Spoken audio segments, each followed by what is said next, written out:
1 UPA 2లో సీతారాం ఏచూరి గారు చాలా కీలకమైన పాత్ర పోషించారు. అలాంటి సీతారాం ఏచూరి గారు అధికారాన్ని నిలబెట్టుకోవడానికి భారతీయ జనతా పార్టీ తీసుకొస్తున్న రాజ్యాంగ మార్పులు కావచ్చు, రాజ్యాంగ సవరణలు కావచ్చు, రాజ్యాంగ సవరణ పరిపాలన పరమైన అంశం కాదు. యూనియన్ ఆఫ్ స్టేట్స్, రాష్ట్రాల యొక్క సమ్మిళితమే, రాష్ట్రాల యొక్క కలయికనే ఈ దేశం. యూనియన్ ఆఫ్ స్టేట్స్ అనే స్పిరిట్ని ఈరోజు దెబ్బతీసి జమిలీ ఎన్నికల ముసుగులో తమ ఆధిపత్యాన్ని నిరూపించుకోవాలని చెప్పి బీజేపీ చేస్తున్న ప్రయత్నాన్ని తిప్పికొట్టాలి. ఈ తిప్పికొట్టాల్సిన కీలక సమయంలో సీతారాం ఏచూరి గారు లేకపోవడం ఇది దేశానికే తీరని లోటు. ఇది సిపిఎంకు, కామ్రేడ్ కార్యకర్తలకు కాదు. ఈ దేశంలో ప్రజాస్వామ్య మనుగడ సాధించాలి, ప్రజాస్వామిక స్ఫూర్తి కొనసాగాలి, రాష్ట్రాల యొక్క హక్కులను కాపాడాలి, ప్రజల యొక్క జీవన పరిణామాలు మెరుగుపడాలి, ప్రభుత్వం యొక్క విధానాలను ప్రశ్నించడానికి అవసరమైన సందర్భంలో సీతారాం ఏచూరి గారు లేకపోవడం అనేది నిజంగా పేదలకే తీరని నష్టం. అందుకే మన ప్రాంతం నుంచి జాతీయ రాజకీయాలలో నేను ఈ మధ్యకాలంలో చాలా సందర్భాలలో ప్రస్తావించిన, జాతీయ రాజకీయాలలో తెలుగు వాళ్ళ ప్రాధాన్యత, నమ్మిన సిద్ధాంతం కోసం కట్టుబడి ఉన్న వాళ్ళ సంఖ్య క్రమేణా తగ్గుతూ పోతుంది. కనీసం మనం చెప్పుకోవడానికైనా మనకు ఒక దిక్సూచిలాగా ఉండాల్సిన సీతారాం ఏచూరి గారు మన మధ్యలో లేకపోవడం చాలా బాధాకరం. ఏది ఏమైనా వారు కేరళలో కాంగ్రెస్ వర్సెస్ కమ్యూనిస్టులు ఎన్నికలలో కొట్లాడిన, జాతీయ స్థాయిలో కలిసి పనిచేసి బీజేపీ శక్తులను నిర్మూలించడానికి కాంగ్రెస్ కమ్యూనిస్టులు కలిసి పనిచేయడానికి సీతారాం ఏచూరి గారు తన సమయస్ఫూర్తితో, సమన్వయంతో దేశ రాజకీయాలలో కాంగ్రెస్ను, కమ్యూనిస్టులను కలిసి పనిచేసే విధంగా ప్రజల యొక్క కోణంలో నిర్ణయాలు తీసుకోవడంలో వారు చాలా కీలకమైన భూమిక పోషించారు.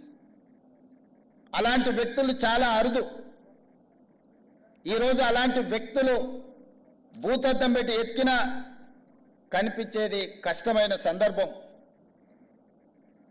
వారి ఆలోచనలు, వారి విధానాలు భవిష్యత్తులో చాలా అవసరం ఉంది. వారి స్ఫూర్తిని ఇంతకుముందు సాంబశివరావు గారు చెప్పారు. వారు మరణించినప్పుడు దేశంలోనే ఉండే అన్ని మీడియా సంస్థలు ఈ దేశంలో ఒక ప్రధానమంత్రి, ఒక గొప్ప స్వాతంత్ర సమరయోధుడు చనిపోతే ఏ విధమైన విశ్లేషణలు, ఏ విధమైన చర్చా కార్యక్రమాలను తీసుకుంటారో సీతారాం ఏచూరి గారు చనిపోయినప్పుడు కూడా అలాంటి విశ్లేషణ, అలాంటి కార్యక్రమాలను తీసుకున్నారు అని అంటే వారి యొక్క కమిట్మెంట్ విద్యార్థి దశ నుంచి స్టూడెంట్ ఫెడరేషన్ ఆఫ్ ఇండియా కార్యకర్త నుంచి జేఎన్యూలో, ఆ తర్వాత రాజ్యసభ సభ్యుడిగా కావచ్చు, సిపిఎం ప్రధాన కార్యదర్శిగా కావచ్చు, లేకపోతే యునైటెడ్ ఫ్రంట్ కావచ్చు, యూపీఏ కావచ్చు, యూపీఏ 1 UPA 2లో కావచ్చు, వారు చాలా క్రియాశీలక పాత్ర పోషించి అలాంటి వారు లేకపోవడం, అలాంటి వారిని కోల్పోవడం ఇది సమాజానికే తీరని నష్టం. ఏది ఏమైనా వారు సూచించిన, వారు పాటించిన సిద్ధాంతాలను ఈరోజు వారిని స్ఫూర్తిగా తీసుకొని కేంద్ర ప్రభుత్వం ఏదైతే జమిలీ ఎన్నికల్ని తీసుకురావాలనే ప్రయత్నం చేస్తుందో, కేంద్ర ప్రభుత్వంలో రవనీత్ సింగ్ బిట్టు కేంద్ర మంత్రి, ఒక కేంద్ర మంత్రి ప్రధాన ప్రతిపక్ష నాయకుడు రాహుల్ గాంధీ గారి మీద వాడిన పదజాలం, నరేంద్ర మోడీ గారు ఖండించకపోవడము, ఆ మంత్రి గారి మీద చర్యలు తీసుకోకపోవడం అనేది బీజేపీ యొక్క ఫ్యాసిస్ట్ విధానాలు ఈరోజు కళ్ళకు కనిపించినట్టుగా మనకు ఉన్నాయి. ప్రధాన ప్రతిపక్ష నాయకుడి మీద వ్యాఖ్యానించే ముందు కేంద్ర మంత్రివర్గంలో ఎవరో సామాన్య కార్యకర్త లేకపోతే వీధి రౌడీనో అలాంటి మాటలు మాట్లాడిందంటే వేరు. నరేంద్ర మోడీ గారి మంత్రివర్గంలో ఉన్న మంత్రి ఇట్లాంటి భాష, ఇట్లాంటి ఆలోచన విధానంతో మాట్లాడడము ఇది ప్రజాస్వామ్య స్ఫూర్తికి మంచిది కాదు. ఇట్లాంటి తప్పుడు విధానాలు,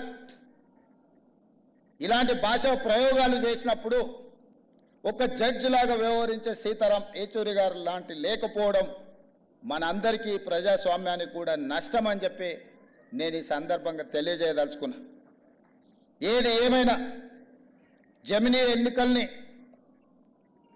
విభేదించడం, జమిలీ ఎన్నికల్ని ఆ విధానాన్ని వ్యతిరేకించడం, ఈరోజు భాషల మధ్య, ప్రాంతాల మధ్య, మతాల మధ్య చిచ్చు పెట్టి అధికారాన్ని కాపాడాలనుకుంటున్న భారతీయ జనతా పార్టీ విధానాలను సీతారాం ఏచూరి గారి యొక్క ఆలోచనలతో వాటిని నిలువరించాల్సిన బాధ్యత మన అందరి మీద ఉన్నది. ఆ విధానంతో మనం ముందుకు వెళ్దామని తెలియజేస్తూ మీ అందరి దగ్గర సెలవు తీసుకుంటున్న మిత్రులారా.